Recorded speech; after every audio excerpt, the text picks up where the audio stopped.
합병 발표 후 셀트리온 그룹 주가 약세로 합병 무산 우려감까지 9월은 중요한 시점 주가 회복 가능할까? 셀트리온 목요일 마이너스 2.44% 하락, 헬스케어 마이너스 2.71% 하락, 제약도 마이너스 2.69% 하락세를 보이면서 8월을 마감을 하고 말았습니다. 예상과는 달리 8월 달에도 음봉이 나오고 마는 세 종목의 모습인데요. 합병 발표 이후 그 다음날 하루 오른 다음에 약세의 분위기가 이어지는 상황입니다. 셀트리온 오늘 자사주 5만주 매수였고요. 헬스케어는 자사주 7만주 매수였습니다. 자사주 매수는 주가를 방어하는 차원이기 때문에 낮은 가격에서 받아주는 개념으로 봐야 되는 것이죠. 어쨌든 합병 발표 이후에 세 종목 모두 부진한 모습이 나타나고 있습니다. 이제 9월로 넘어가면서 합병과 관련된 이벤트들이 하나씩 나오는 상황이잖아요. 9월에 나올 수 있는 중요한 이벤트들과 9월 주가는 어떻게 될 것인가에 대해서 오늘 이 시간에는 이야기를 해보기로 하겠습니다. 셀트리온은 오늘 스텔라라 바이오시밀러에 대한 호주의 허가 신청을 완료를 했다는 보도 자료를 발표를 했는데요. 스텔라라 바이오시밀러 CTP43인데요. 미국에 이어서 유럽 그리고 국내 이번에 호주에까지 허가 신청을 완료를 했고요. 스텔라라는 여러분 잘 아시다시피 자가면역 질환 치료제잖아요. 그런데 이것은 인터루킨 억제제다 이렇게 보시면 되는 것이고요. 미국 시장은 25년부터 열리기 시작을 하죠. 미국 시장 규모가 작년에 136억 달러 정도 규모인데요. 휴미라에 이어서 두 번째로 큰 시장이라고 보시면 되고, 셀트리온의 우스텔만은 25년 3월 달에 미국에서 출시하는 것으로 합의가 끝난 상태잖아요.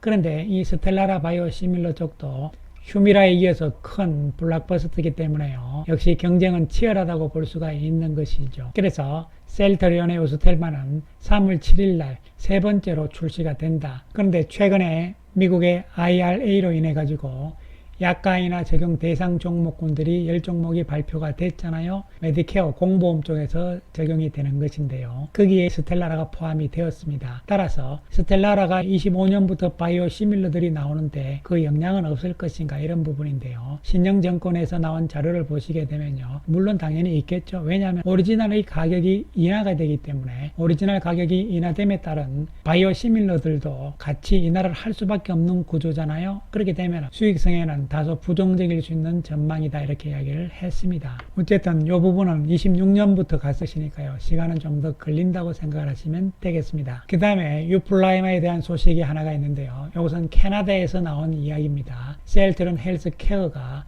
자동 주사기 및 사전 충전 주사기로 사용 가능한 유플라이마 80mg짜리 투여의 옵션을 추가적으로 발표를 했다. 이것은 캐나다에있습니다, 여러분. 캐나다 현지 시간으로 8월 30날 발표가 된 이야기인데요. 캐나다에서는 유플라이마의 80mg짜리가 허가가 났다는 이야기죠. 이에 따라서 이제 출시를 한다 이렇게 보시면 되는 것이죠. 내용들을 조금 더 살펴보게 되면요. 휴미라의 아달리무바 바이오시밀러인 유플라이마는 40mg과 80mg 용량으로 제공이 된다. 유플라이마는 자동주사기 AI잖아요. 오토인젝터인데요. 80mg 용량을 공급하는 유일한 아달리무와 바이오시밀러다. 유플라이마의 강력한 장점으로 볼 수가 있잖아요. 오토인젝터 가운데서 80mm, 40mm 다 할 수 있는 것은 유플라이마가 유일하다 이렇게 보시면 되는 것이고요. 그 다음에 내용을 조금 더 보시면요. 토론토, 캐나다 토론토죠. 8월 30일 날 나온 이야기가 되겠습니다. 80mg 용량이 크다는 것은 무슨 의미냐면요.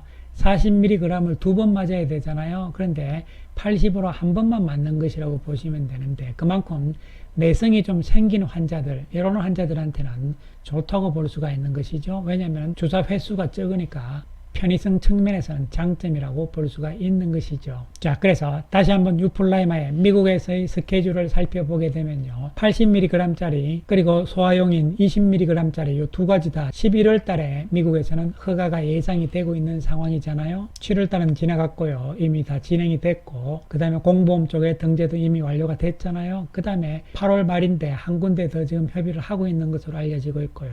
11월 달에 추가적인 용량의 허가, 내년 10월에는 상호 교환성도 FDA 허가가 나오고요. 어쨌든 올해 연내로 미국 인구의 40% 이상을 커버하는 보험 시장의 등재를 목표로 하고 있다 이렇게 이야기를 하고 있고 이 부분에 대해서 살펴보게 되면요. 현재 옵텀 RX 쪽에 공보험에 등재가 된 거잖아요. 그래서 전략적으로 셀트리온의 유플라이만은 공보험 쪽으로 먼저 들어가고 그 다음에 사보험 쪽으로 가는 전략인데, 이와 관련해서 지난 8월 24일 날 온라인 간담회 내용 중에서 한 이야기가 있잖아요. 서정진 회장께서 이번에 등재된 오텀 RX의 공보험 등재는 9월 말 공식 발표할 예정이고요. 공보험 시장이 14% 시장을 점유를 하고 있다는 이야기죠. 이미 처방은 시작이 되었다 이런 이야기를 했고요. 그 다음에 8월 말에 공보험, 사보험 쪽 다 포함을 해서 약 5% 시장을 점유하고 있는 업체와 계약 가능성을 이야기를 했는데요. 오늘이 8월 31일인데 아직까지는 소식은 알려지지 않고 있는 상황이고요. 그리고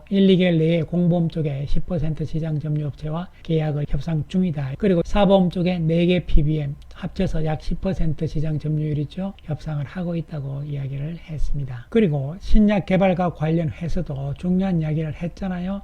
신약 개발을 하기 위해서는 무엇보다 중요한 것이 자금이다. 신약 개발을 하는데 들어가는 자금을 어떻게 조달할 것이냐, 이 부분에 대해서도 셀트리온 홀딩스의 상장을 통해서 직접 조달하는 방식을 채택할 방침이다 이렇게 이야기를 했기 때문에요.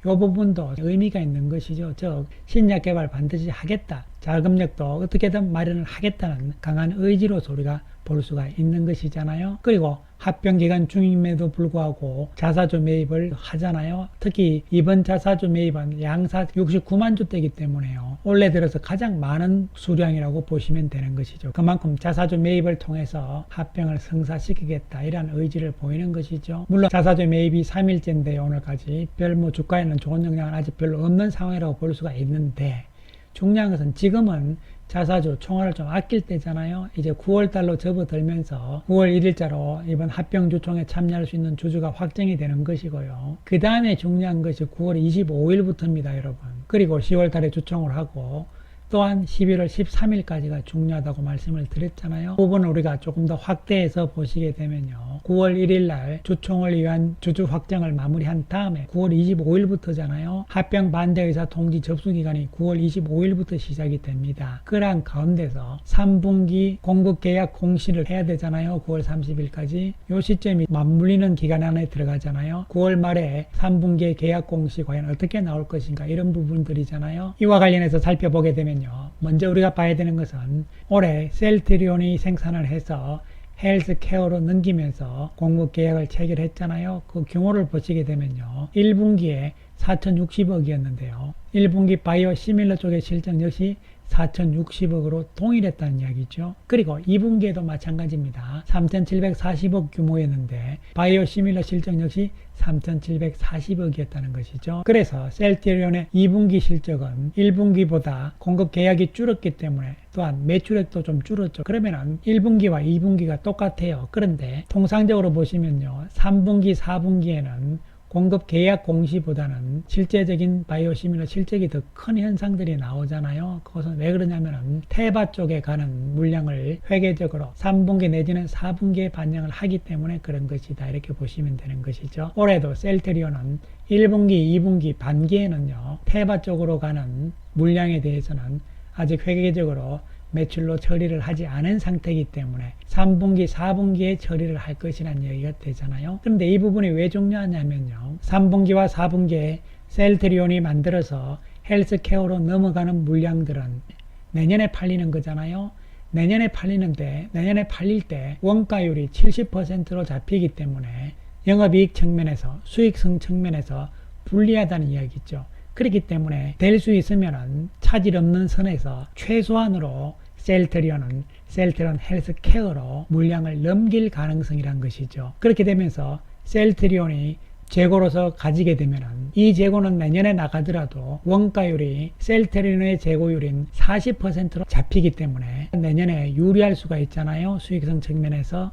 그렇기 때문에 셀트리온 입장에서는 헬스케어로 넘기지 않고 셀트리온 자체적으로 재고로 쌓아놓는 가능성이죠. 만약에 그렇게 되면 그만큼 재고로 쌓은 만큼은 셀트리온의 매출로 안 잡히기 때문에 매출은 줄어들 수밖에 없잖아요. 이것을 메꾸는 것은 바로 테바로 가는 매출로서 메꿀 것이다. 이런 측면으로 생각을 할 수가 있는 것이죠. 이러한 부분에 대해서는 시장에서는 어느 정도 인식이 되어 있기 때문에 막상 9월 말에 가서 3분기 공급 계약 공시가 나왔을 때 규모가 준다 해가지고 셀트리온 실적이 안 좋기 때문에 큰일 났다 이런 관점보다는요, 내년에 합병을 위해서 재고를 조절하는 과정으로 시장에서는 인식을 하기 때문에 주가에 크게 나쁜 영향은 아닐 것으로 생각을 할 수가 있는 것이죠. 물론 너무 지나치게 또 줄일 수는 없는 것이니까요. 어쨌든 그런 상황들은 지금 예상일 뿐이지 막상 또 그때 가서 어떻게 될지는 모르는 것이죠. 왜 그러냐면은 셀트리온 헬스케어가 유럽에서 미국에서 매출이 잘 나오고 있으면요, 물량이 딸리면은 여긴 또 달라질 수도 있는 것이니까요. 어쨌든 그러한 측면도 있다는 것을 우리는 생각을 해야 된다는 것이죠. 이렇게 해서 이제 9월 상황들이 넘어갈 것이다 이렇게 보고요. 10월 달로 넘어가면서 이 합병 반대 의사가 얼마큼 나올 것인가 또 좀 봐야 되겠습니다만요. 어쨌든 헬스케어의 실제적인 실적은 또 어떻게 될 것이냐 이런 부분도 생각을 할 부분이 되는 것이죠. 따라서 좋은 측면 나쁜 측면 모두 다 생각을 하면서 9월 달도 우리가 맞이를 하자는 말씀을 드리고요. 또한 9월에 유플라이마라든가 또 진펜트라에 관련돼서 또 실적과 관련된 이런 부분에서 어떠한 좋은 소식이 나올 수도 있는 것이고, 물론 그렇지 않을 수도 있는 것이고, 이러한 측면을 생각을 할 수가 있는 것이죠. 어쨌든 8월 한 달은 예상보다 주가가 좋지 않은 모습이었고요. 우리는 9월을 다시 기대할 수밖에 없는 상황이라고 말씀을 드리겠습니다. 감사합니다.